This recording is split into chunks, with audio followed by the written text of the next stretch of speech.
Après la langue française, les sciences islamiques, l'histoire-géographie, le dernier jour de l'examen du baccalauréat a aussi connu ce qui est devenu une habitude pour cette édition 2016, la fuite des sujets. Echolour News a révélé en exclusivité ce matin la mise en ligne, et notamment sur Facebook, du sujet de physique. Et comme si cela ne suffisait pas, plusieurs centres d'examen ont vu se dérouler un drôle de scénario, celui où des candidats se sont retrouvés avant l'examen en ayant le temps de préparer les réponses avant de s'acquitter de la tâche. Une tâche devenue alors aisée, vu que le sujet qui a fuité était encore une fois le même proposé de façon officielle.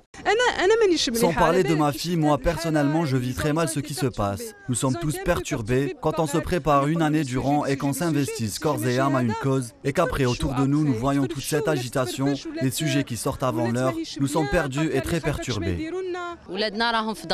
Nos enfants subissent une pression sans égale, toute l'année ils se sont sacrifiés et nous avec eux, pour qu'au final quelques éléments viennent nous gâcher la fête et nous empêcher de cueillir les fruits de ce que nous avons semé. Nous sommes détruits moralement. À l'heure où le chef du cabinet de la ministre de l'Éducation nationale, Abdelwahab Guellil, a fait part de l'identification de 31 adresses IP d'ordinateurs ayant servi à la fuite à grande échelle des sujets du baccalauréat et qu'une femme a été placée sous contrôle judiciaire, 40 députés du Parlement ont voté la démission de la ministre de l'Éducation. D'après les sources de Echolour News, le sort du baccalauréat 2016 sera décidé dans les heures qui suivent.